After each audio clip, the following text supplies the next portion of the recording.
Good afternoon, बच्चों. How are you all?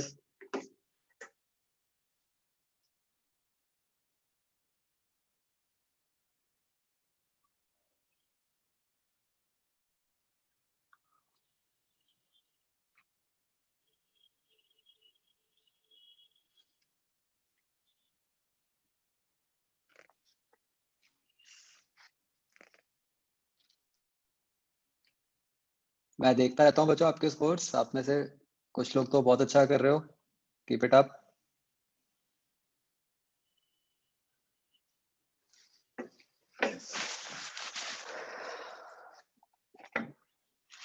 चलो बच्चों,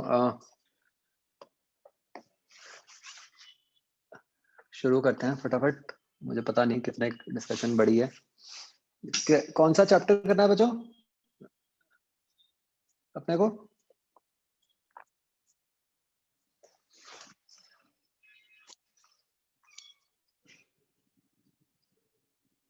ओके, सॉलिड्स एंड फ्लूइड्स से स्टार्ट करें.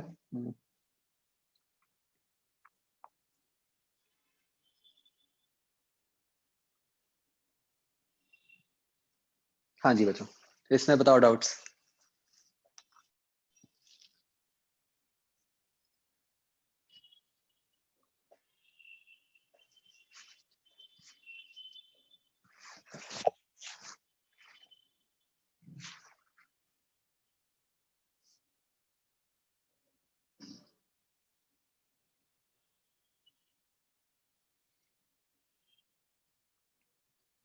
सेकंड का आंसर बच्चों बी आएगा. सी, एक बात समझो. आप कंफ्यूज कर रहे हो बिटवीन टू थिंग्स कि कितना वर्क हुआ है वर्सेस कितनी एनर्जी स्टोर हुई है. जो एनर्जी स्टोर हुई है वो डी ऑप्शन है, FL/2. लेकिन जो वर्क हुआ है, वर्क तो किसी भी फोर्स का वर्क डन क्या होता है? Force into displacement, right? तो वो तो F/L ही होगा.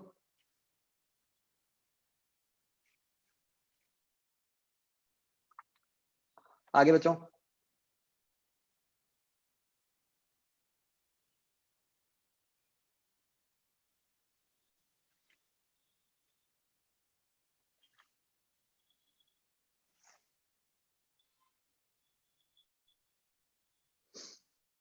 तो बच्चों, फ्री फॉल जहां भी होता है उसका क्या मतलब होता है? हम एक तरह से फॉर्मूला में जी को 0 मान लेते हैं. ठीक है. बस ये ध्यान रखना है कि अगर आप इस केस में आप जी को 0 मानोगे तो आपको लगेगा कि इनफाइनाइट आ रहा है.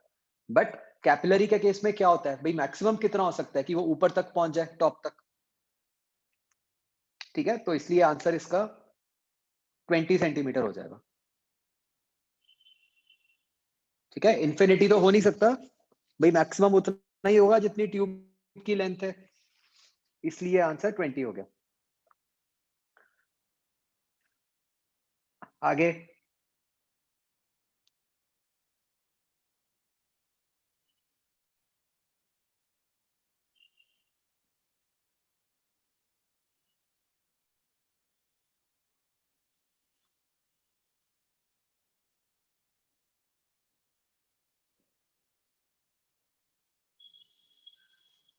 Part B.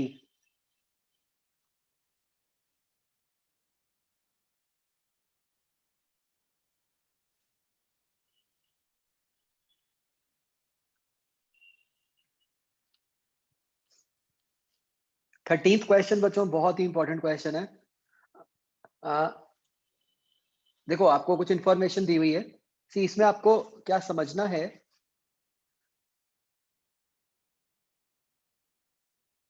देखो, हमें ये पूछा है force on bottom of cylinder by the liquid, right?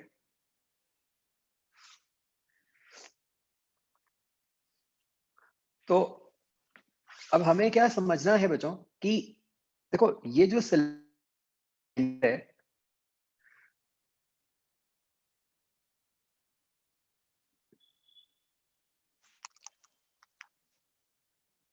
इसके ऊपर एक फोर्स लिक्विड के ऊपर से लग रही है, एक फोर्स नीचे से लग रही है.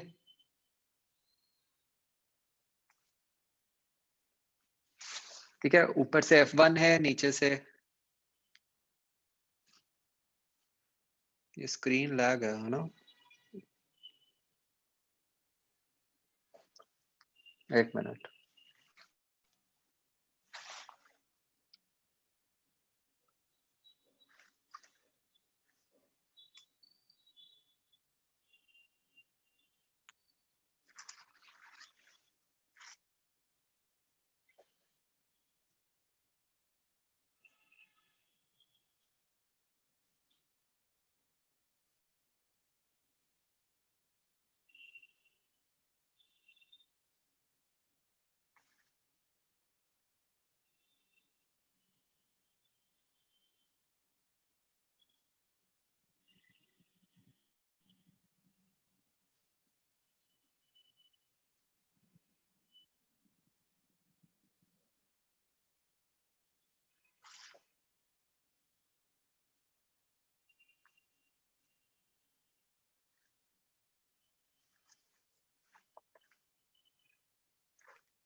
चलो अब देखते हैं बच्चों एक बार।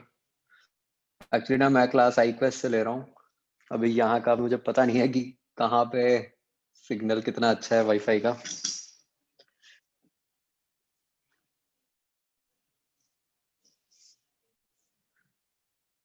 चलो मुझे बताना अब क्या सीन है, ठीक है?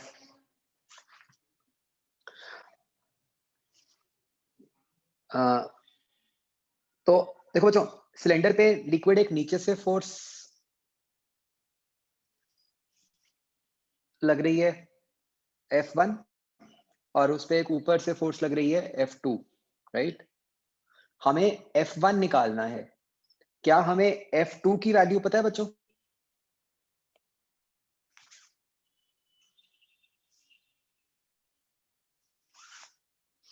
F2 क्या हो जाएगा?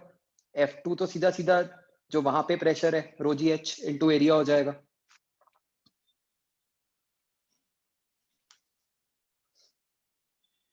करेक्ट? अब क्या हमें नेट फोर्स भी पता है जो होगी?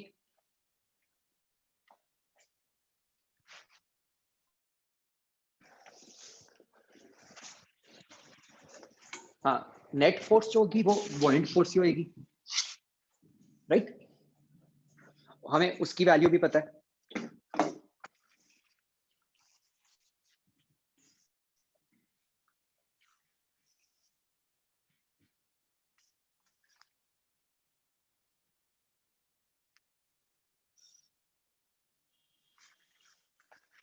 अब क्या हो गया? ठीक है, हाँ। सो you know the value of F2. F2 is rho gh into area. F1 हमें ढूंढना है और हमें नेट फोर्स की वैल्यू भी पता है, F1 माइनस F2, वो क्या है? रो वी जी, करेक्ट? तो इससे हो जाएगा। आगे बच्चों,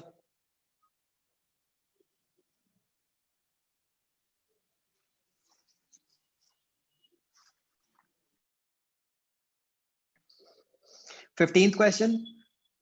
देखो, जब कॉइन को धक्का मारेंगे तो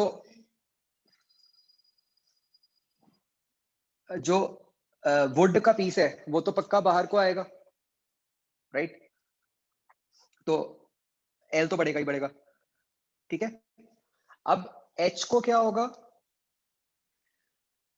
ये बच्चों हमने एक बात याद रखनी है, सी क्या होता है कि अगर आप कोई भी हैवियर बॉडी है जो पहले फ्लोट कर रही थी, ठीक है, चाहे इनडायरेक्टली फ्लोट कर रही थी, तो एक हैवियर बॉडी अगर पहले फ्लोट कर रही थी और बाद में सिंक कर गई, ठीक है, तो वाटर लेवल जो है वो सेम कम हो जाता है। आपको याद होगा हमने क्लास में क्वेश्चन भी किया था जब हमने निकाला था कि हाँ, एल कम हो जाएगा बच्चों। हाँ सॉरी, मैंने एल को हाइट समझ लिया था। एल तो कम होगा क्योंकि वुड का पीस ऊपर को जाएगा। तो आपने दो चीजें याद रखनी है बच्चों कि अगर कोई हैवियर बॉडी पहले फ्लोट कर रही थी और बाद में सिंक कर गई,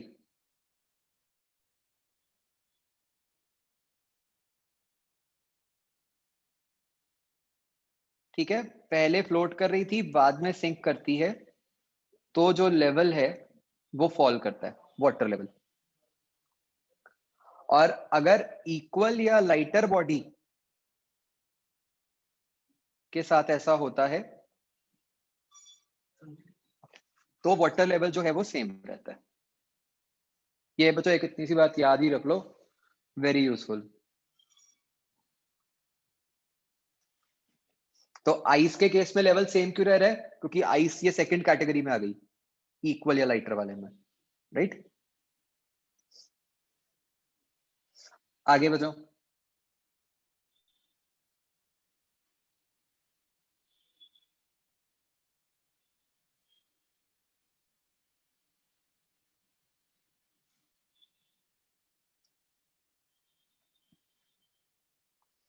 ट्वेंटियथ क्वेश्चन।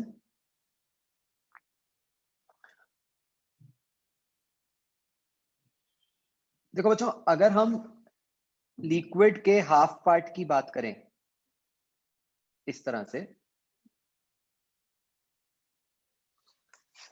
तो इसके ऊपर बच्चों जो जो इसके लेफ्ट साइड पे लिक्विड होगा, एक तो वो लगा रहा होगा प्रेशर फोर्स सारी सरफेस पे, ठीक है? प्रेशर फोर्स तो पूरे एरिया पे लग रही होगी नीचे तक। और जो उसकी टॉप सरफेस है जो एयर के कांटेक्ट में,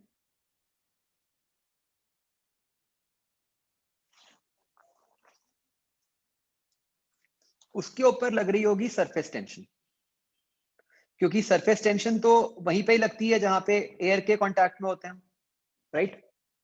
तो नीचे लग रही है, पूरे एरिया पे लग रही है प्रेशर फोर्स, और सिर्फ टॉप वाली लाइन पे लग रही है सरफेस टेंशन की force,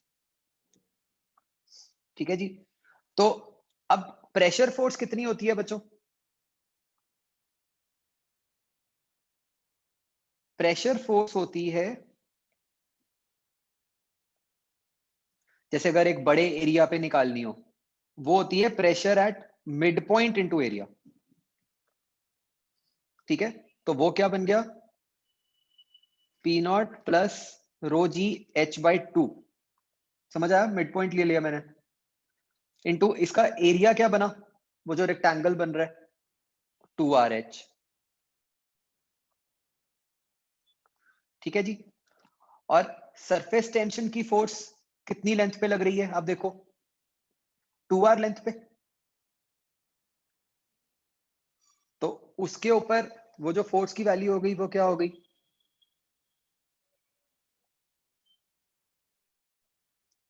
T, T into 2R।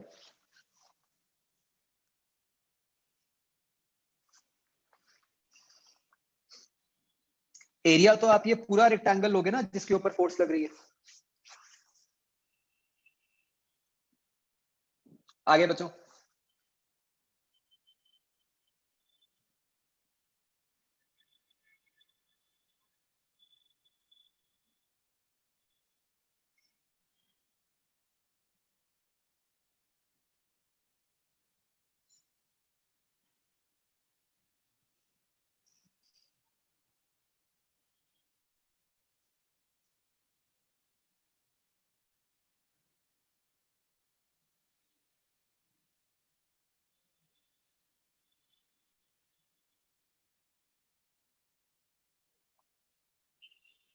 तो बच्चों आपने ये रियलाइज कर लिया होगा अभी तक कि इसके अंदर जो क्वेश्चंस है ना वो आ, आपके मेंस के भी हैं प्रीवियस ईयर और एडवांस के भी प्रीवियस ईयर हैं।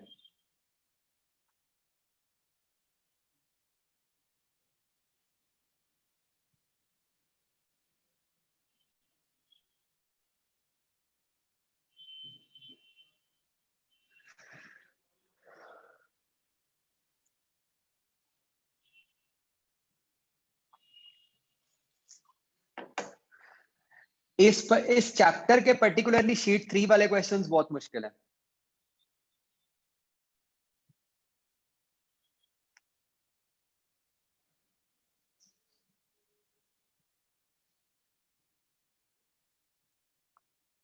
वेव्स में आओ बच्चों, इसमें बताओ।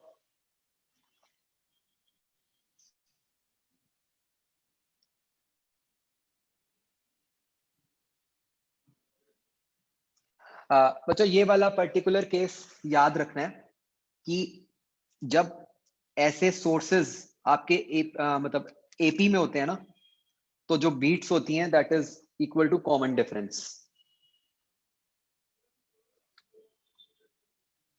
ठीक है, आई डोंट नो इसका पीछे क्या आंसर दिया हुआ है, इसका आंसर मतलब 1 आएगा।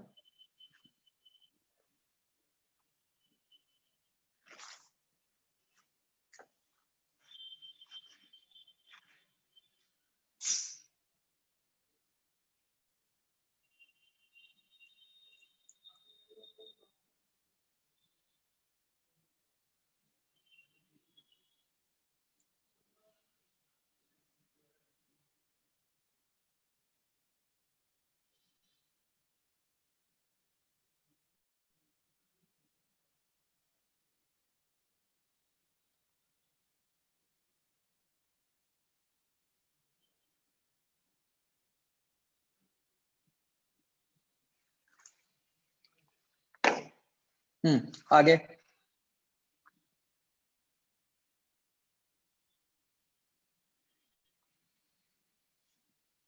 हाँ जितनी मर्जी वेव्स हो।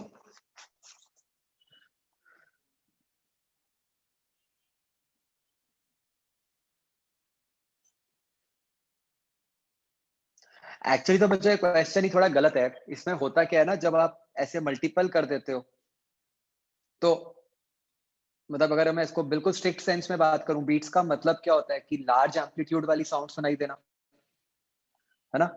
तो जब ऐसा कुछ हम करते हैं ना तो क्या क्या पॉसिबिलिटीज बन जाती हैं कि मतलब ना अलग अलग रेंज आ जाती है। मतलब आप कह लो कि कुछ साउंड्स हैं जो बहुत ही लाउड सुनाई देंगी, कुछ साउंड्स हैं जो कुछ मीडियम लाउड सुनाई देंगी, एंड सो ऑन। तो फिर ऐसे में ये बताना ही मुश्किल हो जाता है कि वो किस किस की बात कर रहे हैं। मतलब अगर मैं आपको ऐसे बताऊं, नॉर्मल बीट्स होती हैं लाइक दिस, कि हमने कहा कि ये सारी पीक्स गिन लो कितनी हुई। जब ऐसे आप मिक्सचर बना देते हो तो मल्टीपल टाइप्स की पीक्स आती हैं, एक कोई ऐसी आएगी, फिर एक ऐसी आएगी, फिर एक ऐसी आएगी, फिर बड़ी होगी। तो ये क्वेश्चन से क्लियर नहीं होता कि कितनी पीक्स वाला, कौन से वाला केस गिनना है। जो मैंने आपको आंसर बताया ये बेसिकली जो सबसे लार्जेस्ट वाली पीक्स हैं उसके अकॉर्डिंग बताया कॉमन डिफरेंस। ठीक है, हम उसी को ही फॉलो करेंगे। आगे।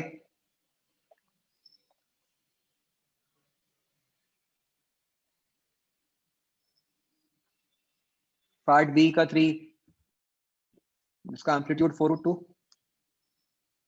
इसमें क्या मुश्किल है भाई, ये सबको याद है, a cos theta plus b sin theta, इसका एम्पलीट्यूड क्या होता है, √a² plus b²। b4 displacement दी हुई है, स्पीड ऑफ वेव पूछी है। स्पीड ऑफ वेव क्या होती है बच्चों, ओमेगा बाय के। ओमेगा क्या है, टी का कोफिशिएंट, के क्या है, एक्स का कोफिशिएंट।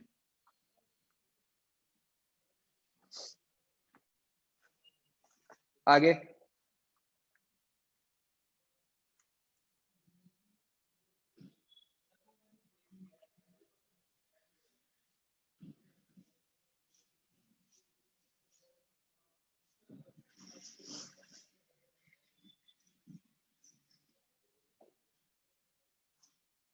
सेकंड का आंसर गलत है क्या, ओमेगा बाय के से निकाल लो, 600/2 300 होना चाहिए।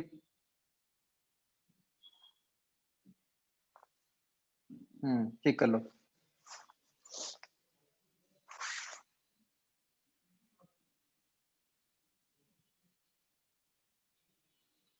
ये क्या, सेकंड और फोर्थ तो सेम ही लग रहा है। अच्छा, इतना सिमिलर क्वेश्चन रिपीट हुआ हुआ है।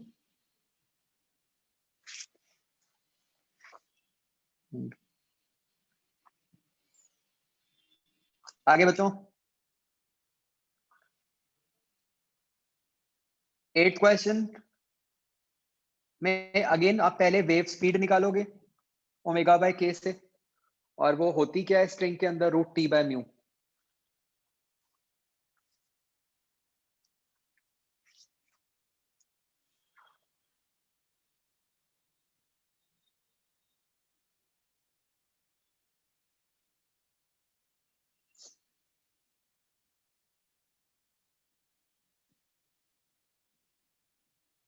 आगे बच्चों,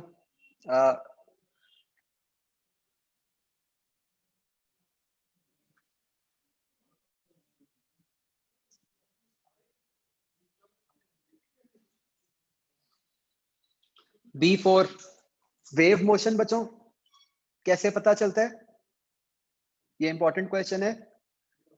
मतलब जो आपका एक्सप्रेशन है, it has to be a function of x plus minus vt। मतलब उसके अंदर x प्लस vt या x माइनस vt इकट्ठे आना चाहिए। तो अगर आप देखो और तो किसी में ये किस किस में बन सकता है, एक तो सी ऑप्शन में बन रहा है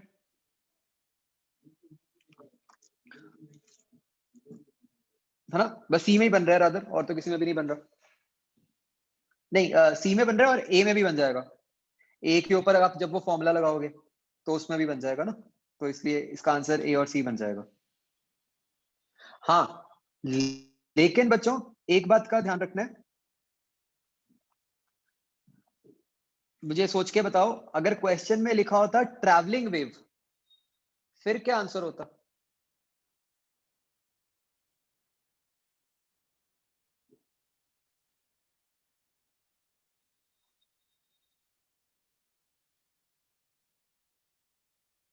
फिर आंसर सिर्फ सी होता।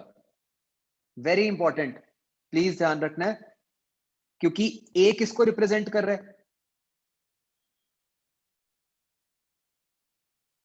ए is a standing wave. Yes, very important condition.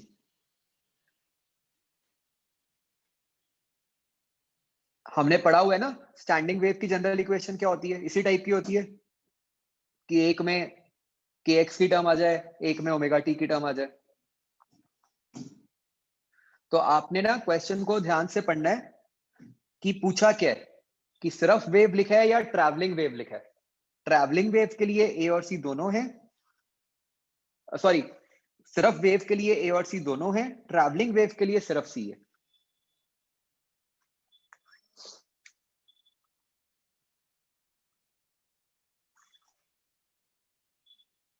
नहीं, but yes, no doubt a superposition से ही बनी है, स्टैंडिंग वेव सुपरपोजिशन से ही बनती है, लेकिन वो सुपरपोजिशन बन के ट्रैवलिंग वेव बची नहीं ना, स्टैंडिंग वेव बन गई।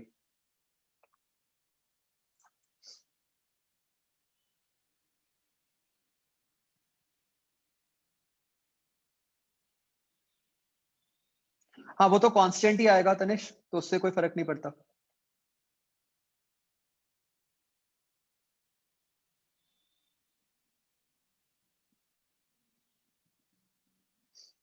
आगे बच्चों,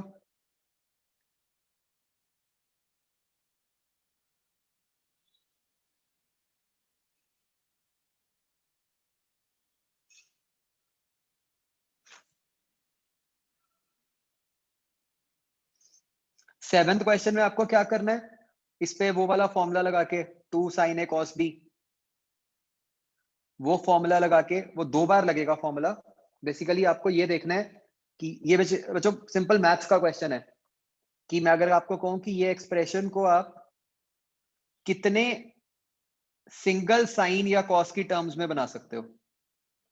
sign something plus minus sine cos something plus minus जो भी साइन कॉस समथिंग, उससे तो वो 3 आ जाएगा।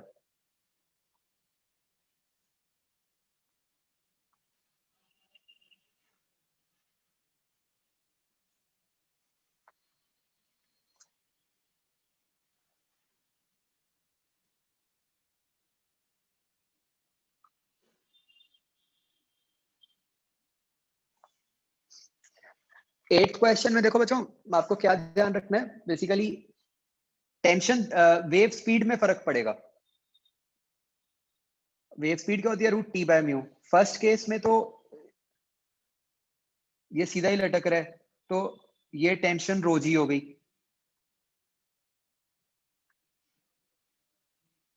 रो v g, sorry. Second case में आपका एफबीटी कैसा बनेगा, कि टेंशन, एक मिनट, ये रो जो है सॉलिड का है, मतलब मैंने एमजी लिखा है ये,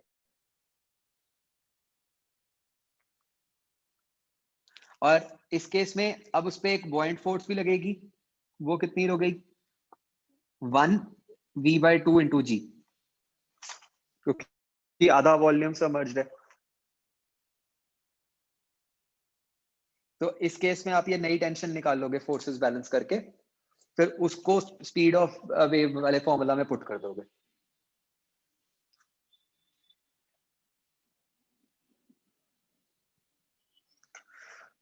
15th का बच्चों आंसर ठीक है गलत है?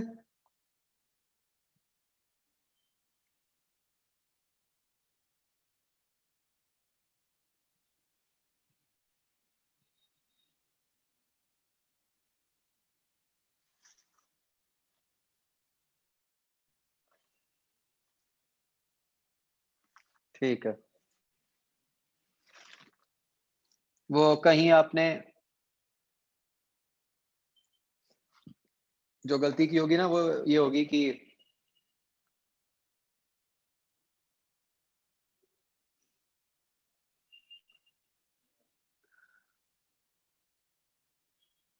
वो मतलब रेडियस से उस पे फर्क पड़ेगा ना, उसकी लीनियर मास डेंसिटी पे, उसमें गलती हुई होगी कुछ। आगे बच्चों,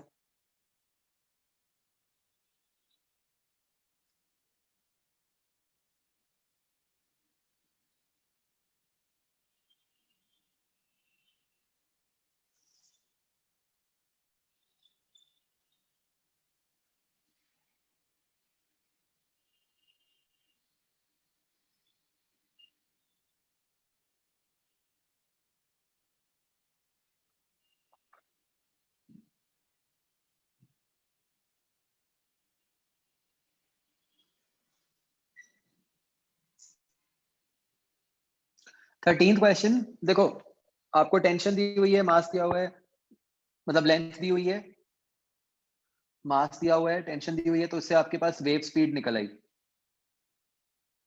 आपको कहा है कि एक एंड से हमने वेव पल्सेस को प्रोड्यूस किया, कंस्ट्रक्टिव इंटरफेरेंस करवानी है।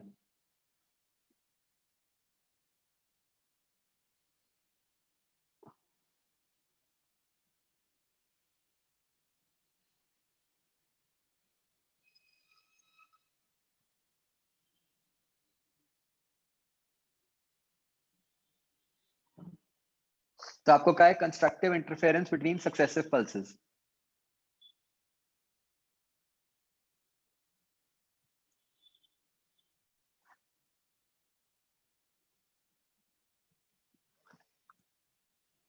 तो देखो, ये आपने एक पल्स प्रोड्यूस की, लेट से एक एंड पे, और आप हर डेल्टा टी इंटरवल पे पल्स को प्रोड्यूस करते जा रहे हो।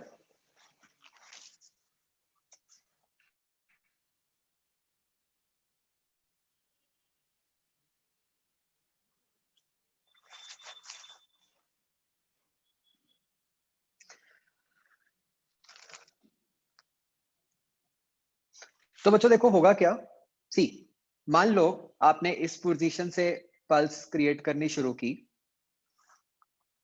अब इसके साथ होगा क्या, ये पल्स इधर गई। अब बच्चों एक जो कंडीशन यूज होगी, ये हार्ड बाउंड्री है, या अच्छा नहीं, बस सी, ये सिंपली हो जाएगा, इतना कुछ करने की जरूरत ही नहीं इसमें। आपको ये कहा है कि एक एंड से प्रोड्यूस की है, राइट। तो ये वेव जो है, ये इधर जाके इधर आएगी पल्स। अब कंस्ट्रक्टिव इंटरफेरेंस कब होएगी, कि जब आपने दोबारा पल्स प्रोड्यूस की, उतने में ही ये वाली पल्स भी यहीं पे पहुंच जाए, राइट।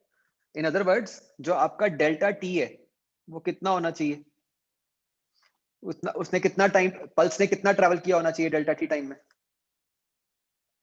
2L/v।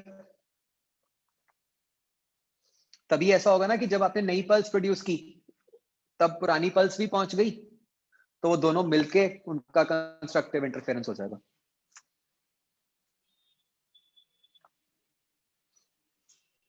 आगे बच्चों,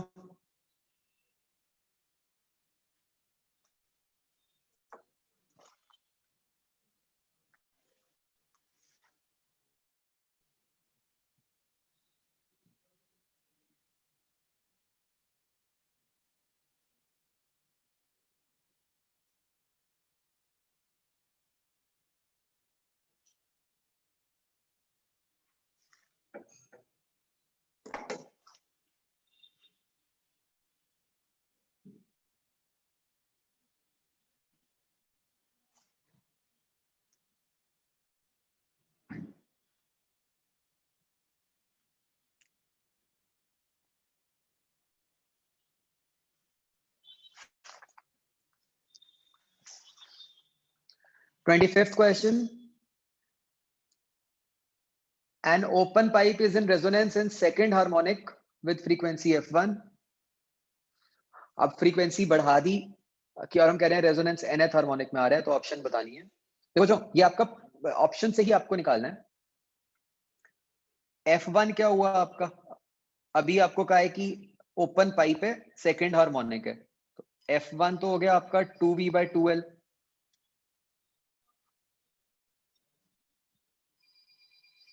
और F2 क्या हुआ, आपको कहा है कि पहले बात तो ये कि F2 बढ़ाया है, राइट।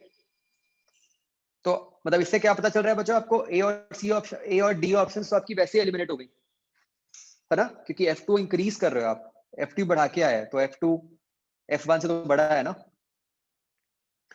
और अब F2 है क्या, nth हार्मोनिक, n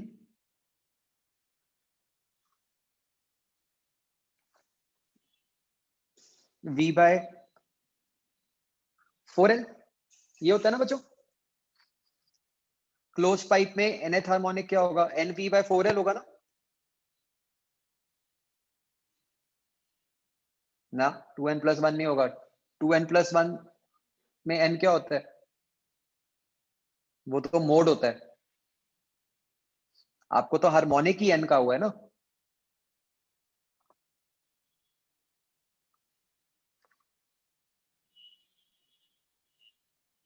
मतलब आपको वो पूरे 2n+1 की वैल्यू ही दी हुई है।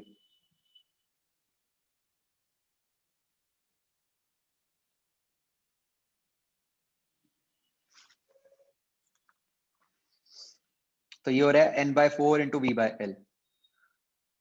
तो बस अब ऑप्शन से देखो ये किस में होगा पॉसिबल। सी ऑप्शन में। तो सी आंसर आ गया।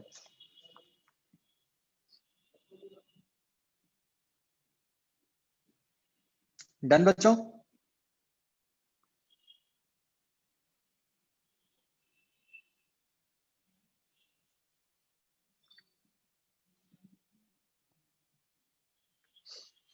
ट्वेंटी सिक्स में आपको क्या निकालना है? आपको देखो, आपका स्पीड ऑफ साउंड का फॉर्मूला होता है v equal to 2f L2 minus L1। आपको डेल्टा v ढूंढना है, मतलब एरर्स लगना है। सर हाँ जी। वो क्योंकि एरर्स में इसलिए डाउटफुल हूँ सर, क्योंकि जो मैंने आंसर निकाला था ना इसका, ये डेल्टा वी में सर बहुत मतलब इतना फर्क भी नहीं है सर, मतलब ये इन्होंने वैल्यूज थोड़ी अजीब दे दी हैं, वो तो ऑप्शन से ही पता चल रहा है कि बहुत बड़ा एरर है, बाई चांस तो सर वैल्यूज ऐसी हैं। वही है ना कि हम एरर वाला फॉर्मूला बड़े एरर्स के लिए नहीं लगा नहीं सकते नहीं, ना। हम कौन सा वो वाला लगा रहे हैं, पावर्स वाला। हम देखो क्या कर रहे हैं, हम तो सीधा क्या कर रहे हैं, v का फॉर्मूला है, तो डेल्टा v क्या बन गया? Simple, delta L2 plus delta L1।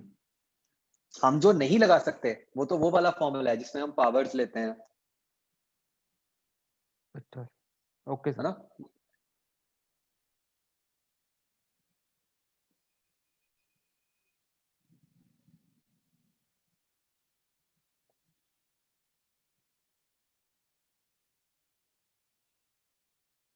तो अब ये डेल्टा L1 और डेल्टा L2 क्या है बच्चों?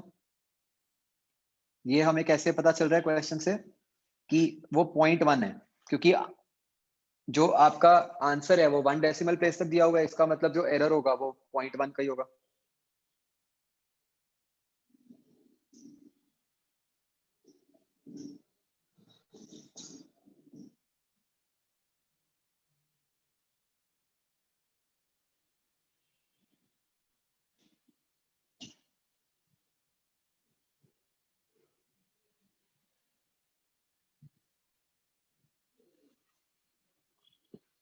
Least count error.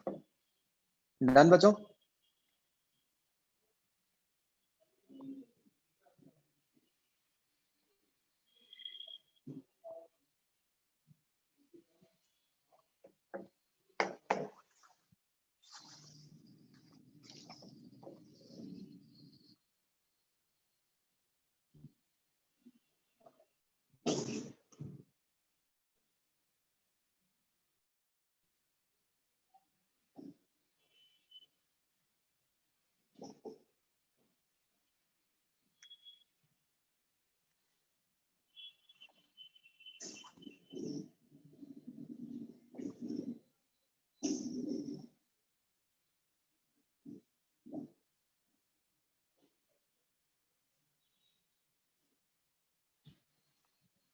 बच्चों एक मिनट जरा।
हाँ बच्चों, तो बच्चों देखो, एक बात तो आप ये समझो कि ये जो मतलब आपने खैर सबने देख ही लिया होगा कि इसके जो क्वेश्चंस हैं उनका लेवल एकदम से बहुत ज्यादा है कंपेयर टू जो पहले क्वेश्चंस थे। ठीक है, तो इसीलिए ना ये आपको शीट 3 अलग से दी भी है। बट गुड थिंग इज, मतलब ऐसा हुआ है बच्चों कि 3 साल, मतलब ये 14, 4 साल कह लो, 14 से 17 तक जो जेई मेंस के पेपर थे वो काफी टफ आए हैं। ठीक है, बट उसके बाद वो पेपर फिर इजी हो गए। ठीक है, तो मतलब आपको इन क्वेश्चंस को देख के घबराना नहीं है कि हाँ जी हमसे तो कुछ हो ही नहीं रहा। ठीक है, और बच्चों उससे भी इंपॉर्टेंट बात ये है, मैं आपको एक बात बताऊं बच्चों, आ, आपको ना मतलब आपके लिए ज्यादा रिस्की आपको क्या लगता है, इजी पेपर आना है या टफ पेपर आना है?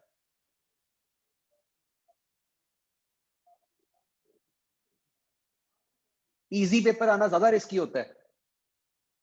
टफ आ जाए तो बहुत अच्छी बात होती है बच्चों, आप इजी में मारे जाओगे।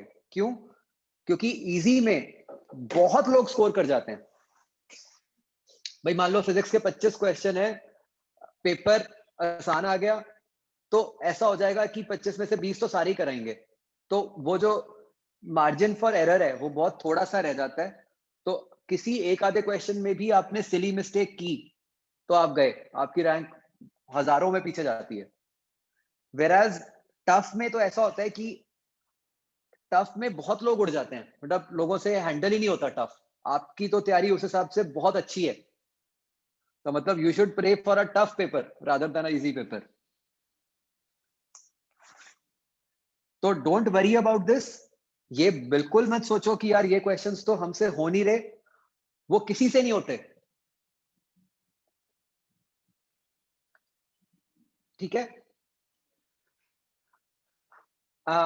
बच्चों मेरे अकॉर्डिंग माय गेसेस की पेपर मतलब ज्यादा टफ नहीं आएगा, इजी साइड पे ही आएगा। बट अगेन किसी को नहीं पता। बट बच्चों हाँ, मतलब मैं एक बात आपको जरूर कहना चाहूंगा, चाहे वो पेपर 4 बार है, आप ना ये मत सोचना कि हाँ हम अभी तो हमारी तैयारी नहीं है और हम तो मई वाले टेस्ट की तैयारी अच्छे से करके देंगे। मतलब आप लोगों का सबका मतलब पूरा फोकस फेब वाले एग्जाम पे होना चाहिए जो पहले वाला है। बताओ क्यों?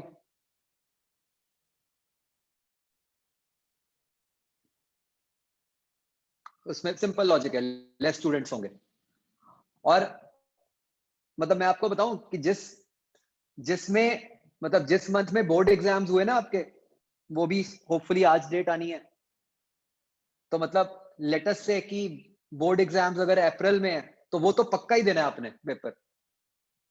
मतलब उसमें तो परसेंटाइल अच्छी लेने का सबसे मतलब आसान चांस है, क्योंकि वो बहुत कम लोग देंगे वो पेपर।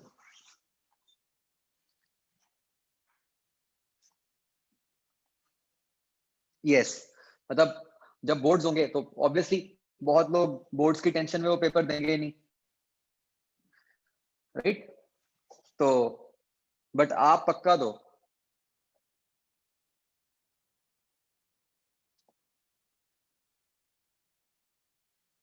और मतलब इसीलिए मैं कह रहा हूँ कि मतलब आरुष इसीलिए कह रहा हूँ कि तैयारी रखो ना पहले ही कि हमें पता है।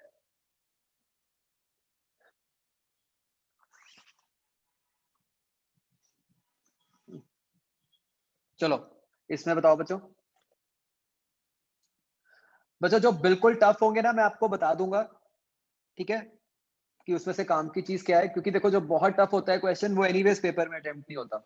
मतलब आपको तो अगेन मैं हर बार कहता हूँ ना, यही सीखना होता है कि जो ज्यादा टफ है उसको साथ की साथ हम छोड़ सकें।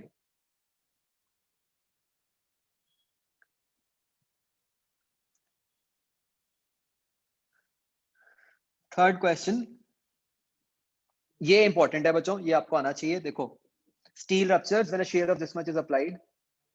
हमें बच्चों इसमें ये समझना है कि जो स्टील की शीट है,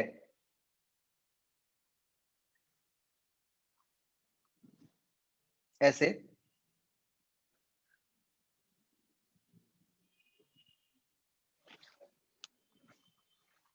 जब हम इस पे होल करेंगे, हम ये वाला पार्ट निकालेंगे, राइट? तो जो स्टील की शीट है, वो ये जो बीच वाली डिस्क है, वो इसके ऊपर किधर फोर्स लगा रही होगी? एजेस पे, ठीक है? तो जो हमें एरिया लेना है, वो कौन सा लेना है? मतलब देखो, इस क्वेश्चन में एक ही गलती होती है, हम जल्दबाजी में सीधा स्ट्रेस दिया हुआ है, स्ट्रेस को फोर्स अपॉन एरिया कर देते हैं, एरिया को पाई आर स्क्वायर लिख देते हैं। तो वो एरिया पाई आर स्क्वायर नहीं है, एरिया ये साइड वाला है, curve surface area, 2 pi are into T, right?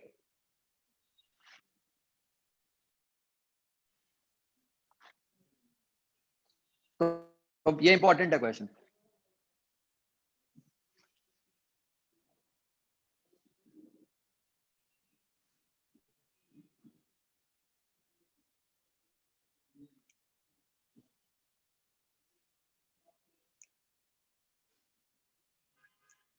Sixth question देखो बच्चों, यहां पर भी हमें जो ध्यान रखना है कि ये जो कॉर्क है, इस कॉर्क के ऊपर चारों साइड से फोर्स लग रही है, इसकी भी एजेस के ऊपर फोर्स लग रही है, ठीक है? Sixth question is way too tough for Mains, मैं आपको वैसे बता रहा हूं।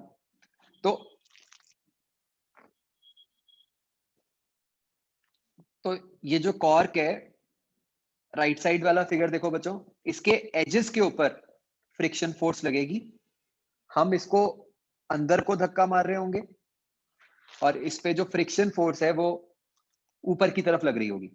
तो अगर हम नॉर्मल रिएक्शन एन माने,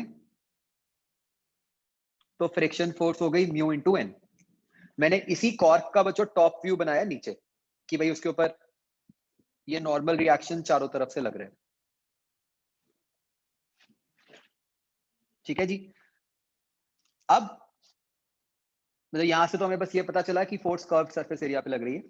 अब हम बल्क मॉडुलस का फॉर्मूला लगाएंगे। Bulk modulus is minus V DP by DV. अब देखो बच्चों,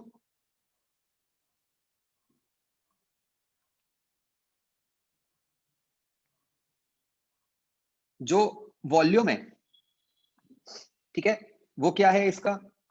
पाई आर स्क्वायर एच या पाई ए स्क्वायर इंटू बी। तो डीवी बाय वी की वैल्यू आप निकाल सकते हो यूजिंग एरर्स।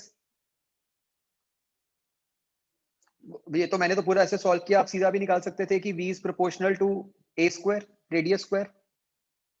तो डेल्टा v बाय वी क्या हो गया? 2 डेल्टा a बाय ए हो गया,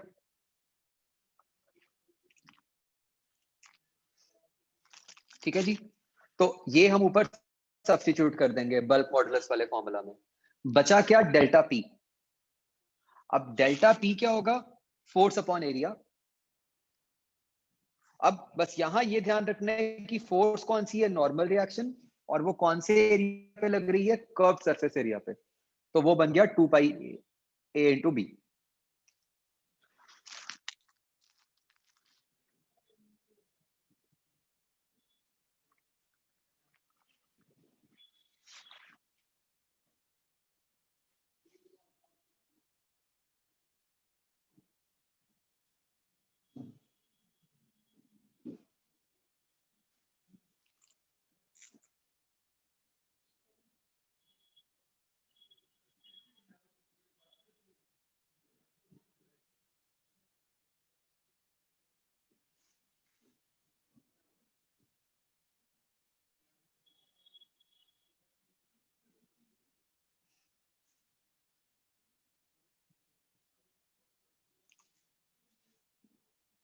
अब बच्चों, जैसे ये जो 9 का 1 है, ये आपको सीधा ऑप्शन से करना चाहिए।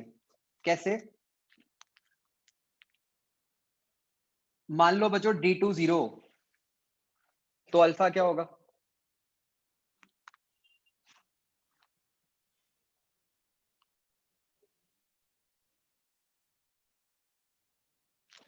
फोर्टी फाइव होगा, है ना? और D2 0 का मतलब क्या हुआ कि जो रेशियो है वो इनफाइनाइट हो गई। तो उससे सीधा आंसर आ जाएगा।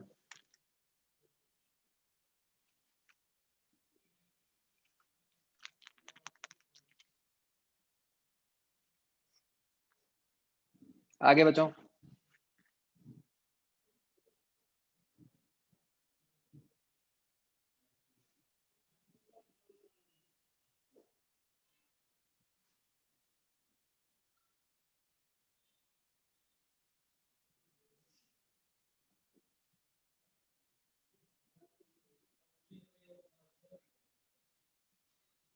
ये बच्चों थर्ड क्वेश्चन देखो, ये भी इंपॉर्टेंट है।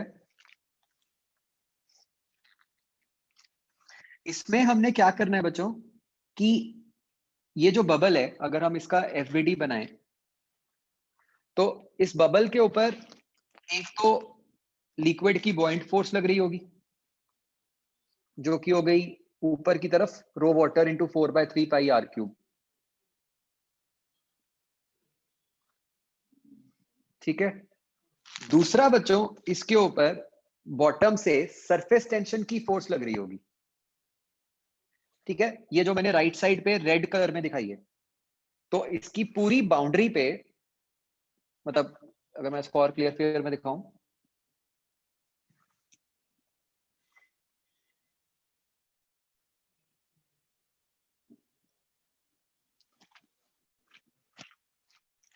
इसकी पूरी बाउंड्री पे ऐसे सरफेस टेंशन की फोर्स अंदर को लग रही होगी।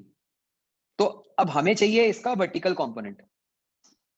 ठीक है, तो अगर मैं ये एंगल थीटा लेता हूं, तो सरफेस टेंशन की फोर्स क्या बन गई आपकी? देखो इसका रेडियस स्मॉल आर है, तो ये बन गई T into 2 pi are into sine theta.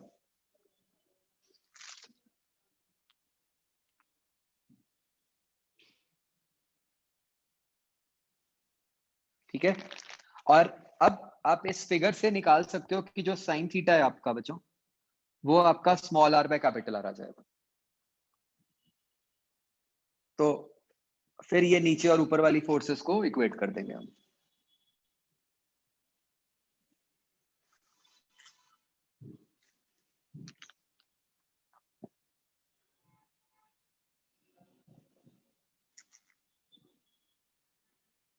नहीं, मैंने तो ये, हाँ कॉस थीटा, सॉरी, मतलब ठीक है, वो तो जैसे भी लिया आपने।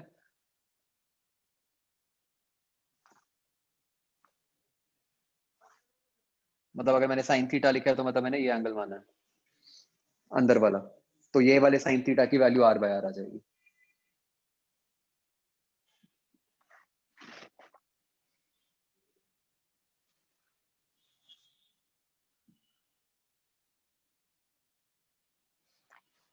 सेकेंड क्वेश्चन में देखो बच्चों, आपको क्या करना है, आपको कहा है कि पहले लेंथ 8 है, बाद में लेंथ हो गई 54, है ना, 46 से खिंचा तो लेंथ हो गई 54। तो ये राइट साइड वाला फिगर देखो, तो क्या होगा कि टोटल ट्यूब की लेंथ हो गई 54, जिसमें मान लो ऊपर एयर की लेंथ हो गई x, बाकी 54 माइनस x लेंथ हो गई मर्करी की। ठीक है, तो अब आपकी दो कंडीशंस लगेंगी। एक तो आपका लगेगा एयर के लिए P1V1 इक्वल टू P2V2, कि भाई एयर का वॉल्यूम पहले आपका 8 है, बाद में x हो गया, तो उससे आप फाइनल प्रेशर ऑफ एयर निकाल लोगे P2।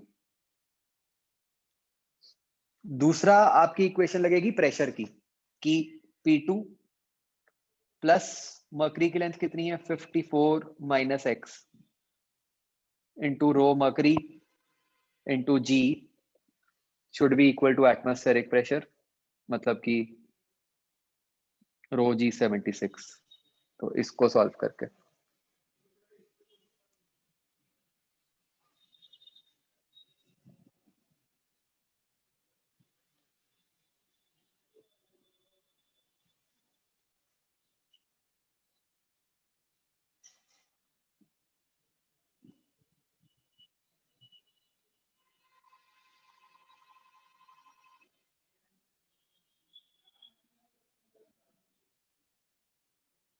8 क्वेश्चन है बच्चों, आपको क्या करना है बस, स्ट्रेस क्या होगा, फोर्स अपॉन एरिया।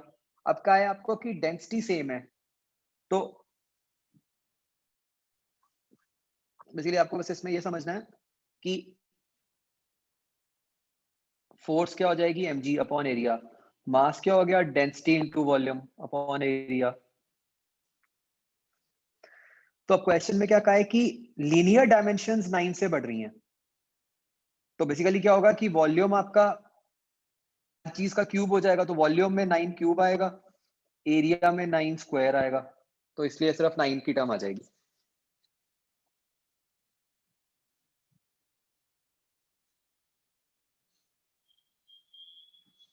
आगे बताओ।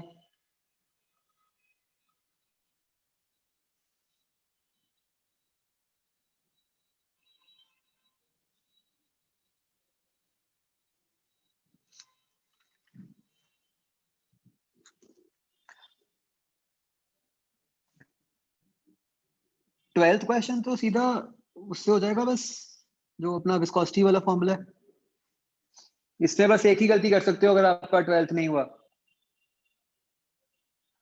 वो गलती है कि आपने पॉइस को एसआई यूनिट में कन्वर्ट नहीं किया होगा।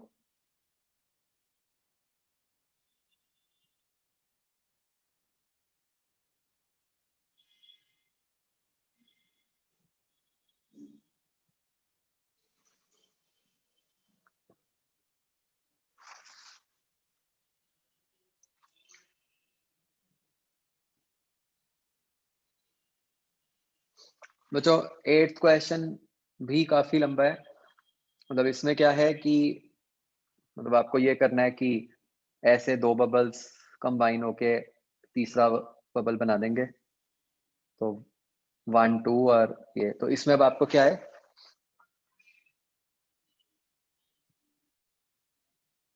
कि जो प्रेशर है, मतलब रेडियस R1 R2 और R मान लेते हैं हम,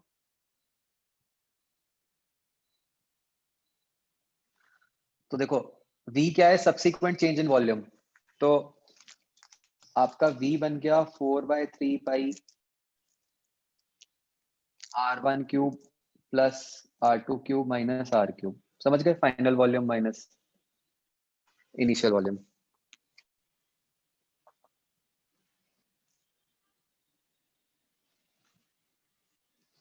और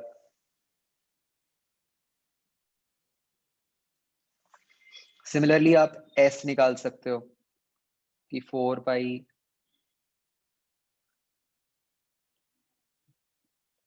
R1 square plus R2 square minus R square, ठीक है। और इसके बाद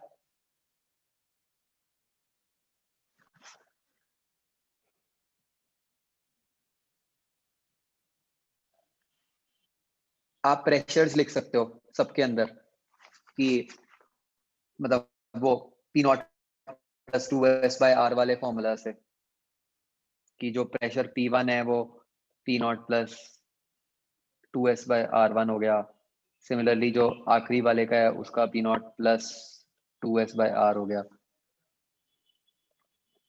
और अब ये सब लिख के आपको कंडीशन क्या लगानी है कि नंबर ऑफ मोल सेम, कि P1 V1 plus P2 V2 is equal to P into V। तो जब ये करोगे तो उससे आंसर निकलेगा।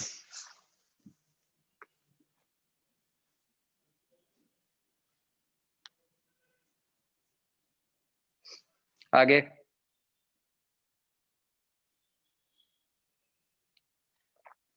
एक बचा, ये 13th क्वेश्चन में रेनॉल्ड्स नंबर है, रेनॉल्ड्स नंबर का फॉर्मूला होता है रो वी डी बाय ईटा,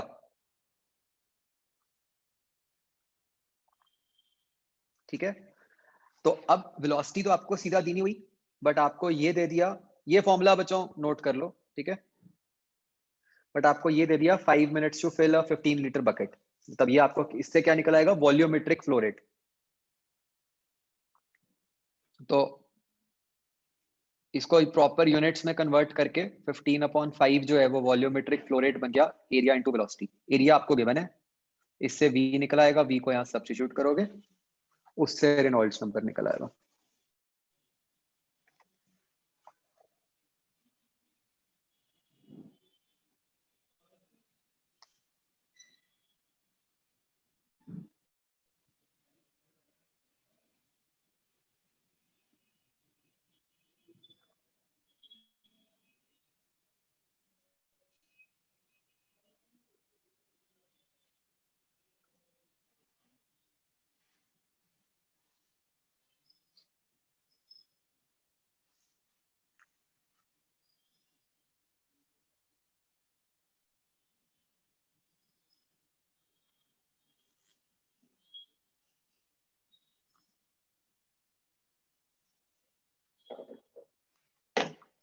15th बच्चों देखने में मुश्किल लग रहा है, ऐसा कुछ है नहीं।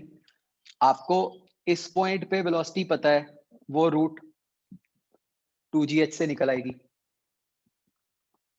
फिर आप बस इस पॉइंट और सबसे जो नीचे वाला पॉइंट है, इसके ऊपर कंटिन्यूटी इक्वेशन लगा दो, a1v1 equal to a2v2।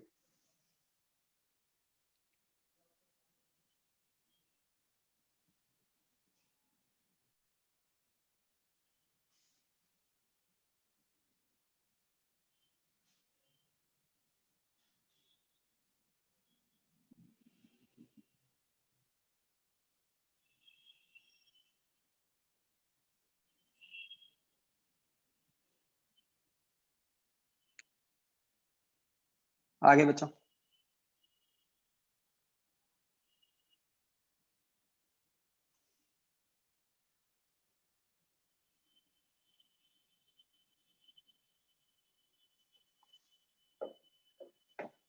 d is diameter, rho V D में d डायमीटर होता है।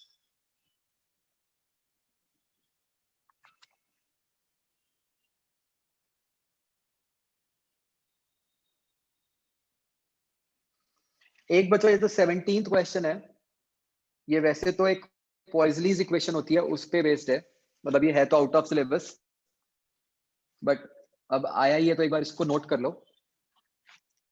ये होता है कि volume upon time is equal to delta P over this. मतलब ये भी एक तरह से ना जैसे करंट होता है कि current is sum difference upon resistance, ये उस टाइप का केस है बस। या हीट में भी हम ऐसा कुछ ही लिखते हैं, बस यहाँ पे ऊपर आ जाता है प्रेशर डिफरेंस और नीचे आ जाता है ये क्वांटिटी को, इस क्वांटिटी को हम रेजिस्टेंस बोलते हैं, तो वही सीरीज पैरेलल वाले कंसेप्ट लग जाते हैं रेजिस्टेंस के।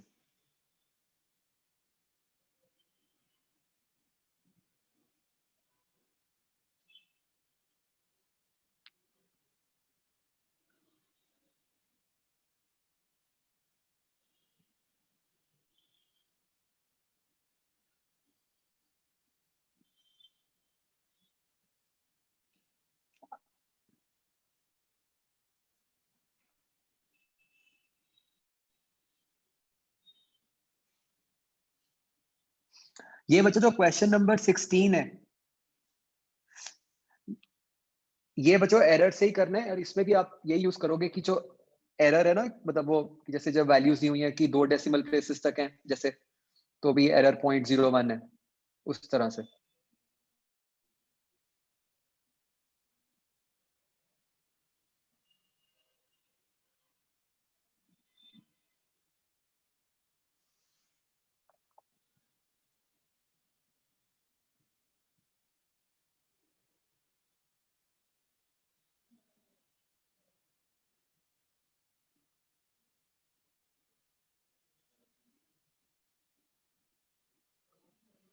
हाँ बच्चों, वेव्स।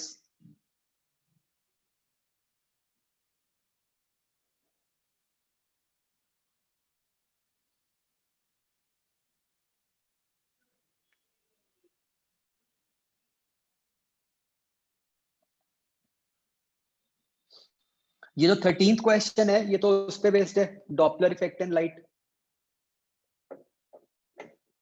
उसका फॉर्मूला आपने लिखा हुआ है सबने?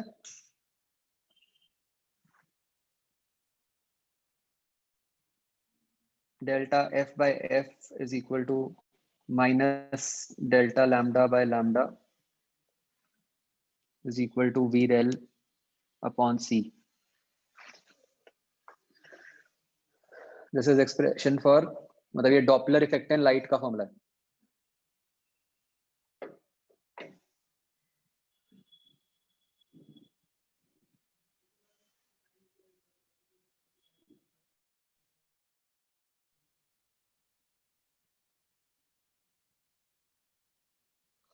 Sixteenth question, wave speed is omega by K, तो वही ओमेगा टी के कोफिशिएंट से, के एक्स के कोफिशिएंट से। 10th क्वेश्चन, देखो पहले ओपन पाइप है, तो पहले वी हो गया, सॉरी एफ हो गया वी बाय 2L। बाद में हमने क्या किया है कि एक तो लेंथ को हाफ कर दिया, लेकिन ये क्लोज पाइप बना दी। क्लोज पाइप की फंडामेंटल फ्रीक्वेंसी क्या होती है? V/4L, और ये L क्या है? L/2, इसलिए ये आंसर सेम बन गया।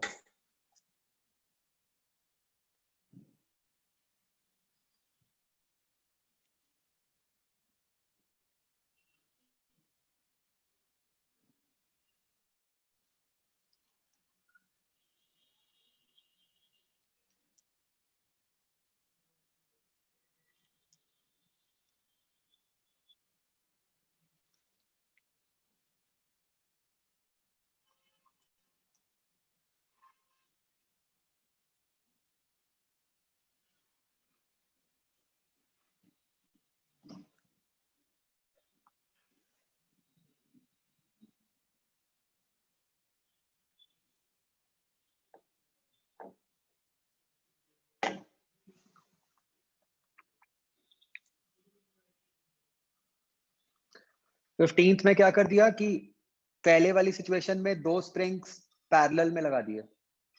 तो स्प्रिंग्स का पैरेलल में बच्चों क्या होता है? सीधा सीधा ऐड हो जाते हैं। स्प्रिंग्स और कैपेसिटर्स के कॉम्बिनेशन के रिजल्ट सेम होते हैं, तो वो सीधा सीधा ऐड करके नया के निकाल लोगे, तो उससे फ्रीक्वेंसी ढूंढ लोगे। तो यस, 16th में जो गिवन है वो स्टैंडिंग वेव है, यस, लेकिन अगर इसमें भी हम ओमेगा बाय के से निकालते हैं तो वो ट्रैवलिंग वेव्स की स्पीड आ जाती है, जिससे कि हमने स्टैंडिंग वेव बनाई है। ठीक है, तो इसलिए सेम कंसेप्ट लग जाता है, उसमें कोई दिक्कत नहीं है।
ये जो 14th क्वेश्चन है बच्चों, इसमें क्या है कि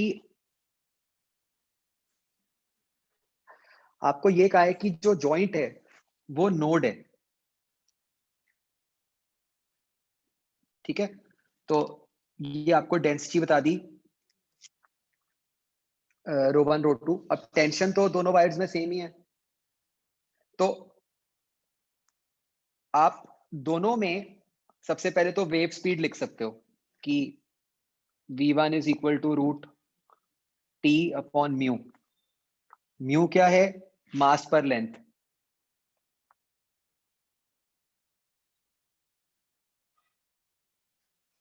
तो अब आप देखो कि वायर्स की जो लेंथ्स हैं वो भी सेम है।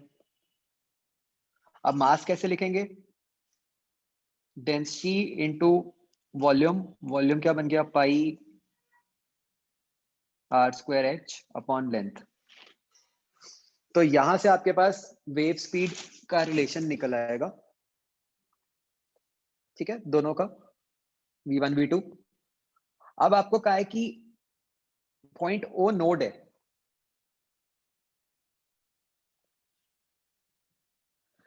ठीक है, तो अब मान लो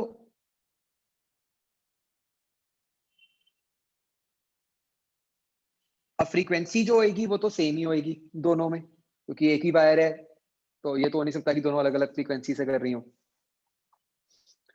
तो अब पहले की फ्रीक्वेंसी क्या हो जाएगी, मतलब n1 इंटू जो v हमने निकाला इंटू बाई 12, ये होती है ना frequency for a wire fixed at both ends. दूसरे केस में हो गई ये n2v2/12, तो ये कट गया, तो ये n1v1 इक्वल टू n2v2 आ गया। तो यहां से आपके पास n1/n2 की वैल्यू आ गई। ये मोड्स हैं। अब एक वायर जो फिक्स्ड एट बोथ एंड्स होती है, उसमें आपको पता होगा कि जो n होता है वही नंबर ऑफ एंटीनोड्स भी होता है। तो बेसिकली n1/n2 वही चीज है जो हमें निकालनी है।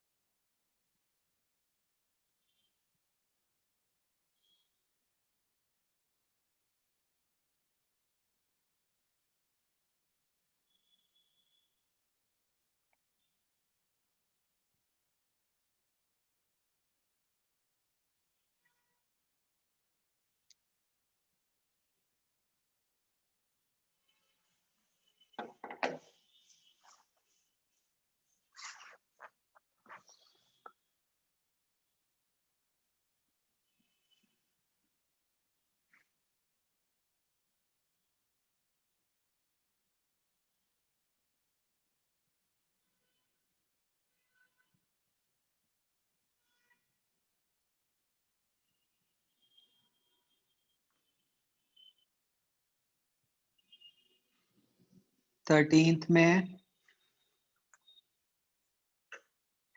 हाँ सही कह रहे हो कि डेल्टा एफ जो है वो तो 5 आएगा सीधा सीधा, तो उससे आंसर 15 बनना चाहिए।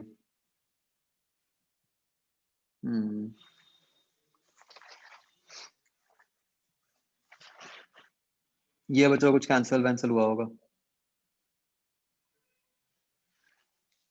क्वेश्चन।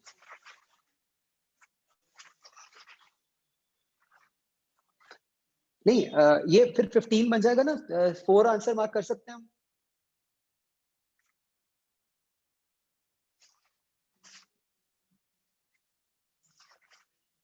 अच्छा नहीं, फिर इसका वो 4 बनेगा।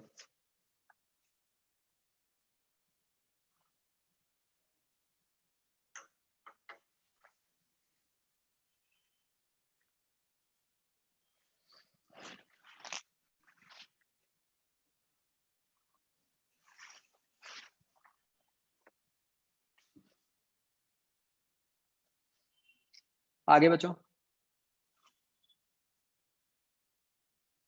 बाकी तो हो गए है ना।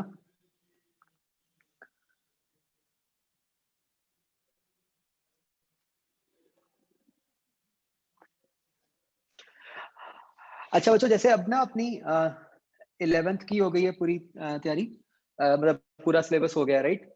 तो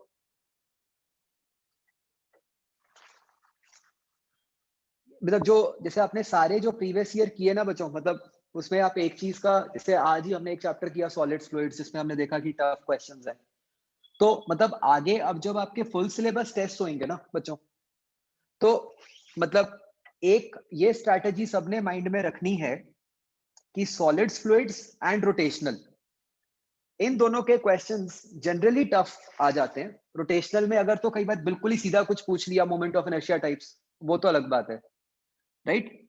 बट अगर कोई अजीब सी सिचुएशन है, तो मतलब I am talking about a general trend कि इन दो चैप्टर्स के क्वेश्चंस जनरली टफ होते हैं, तो मतलब इनको एंड में ही अटेम्प्ट करो, ठीक है।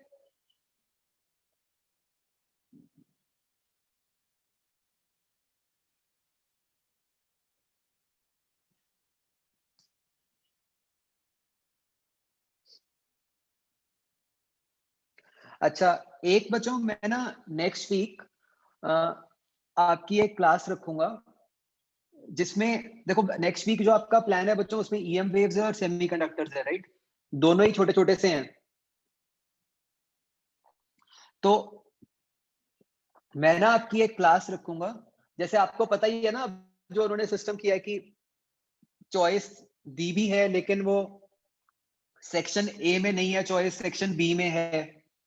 तो मतलब कुछ परसेंट तो ये चांस हो ही सकता है ना कि सेक्शन ए में भी कोई ऐसा क्वेश्चन आ जाए जो मतलब जो जो कट हुआ हुआ सिलेबस है उसका पार्ट हो, है ना? तो अब उसमें क्या है बच्चों, हम ना एक बैलेंस सा बना के चलेंगे। मतलब उस कारण से ये भी नहीं है कि हम सारा ही डिडक्टेड कर लेंगे पार्ट, लेकिन एटलीस्ट जो वैसे पार्ट्स हैं जो कि ज्यादा स्कोरिंग है वो पार्ट्स हम कर लेंगे। जैसे one such part is semiconductors का लॉजिक गेट्स, वो वाला पोर्शन बहुत आसान होता है। तो मतलब नेक्स्ट वीक मैं आपकी एक क्लास रखूंगा, या जो भी मतलब अपनी क्लास होएगी उसमें मैं आपको ये लॉजिक गेट्स वाला पार्ट कराऊंगा।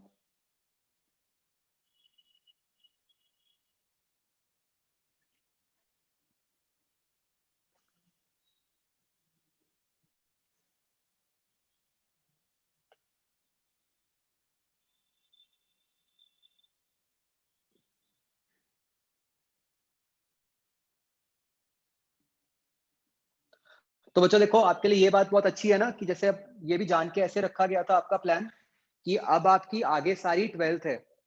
तो अब जैसे आप लोगों के प्री बोर्ड्स वगैरह भी होंगे, तो उसमें भी आपकी 12th ही होएगी, तो इतना मिसमैच नहीं होगा आपका।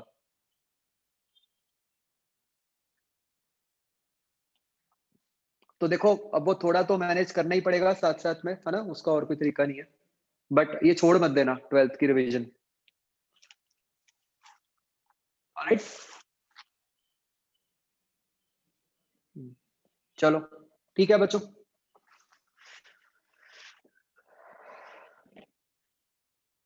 Okay, best of luck for your test. हाँ, happy new year in advance everyone. Bye bye.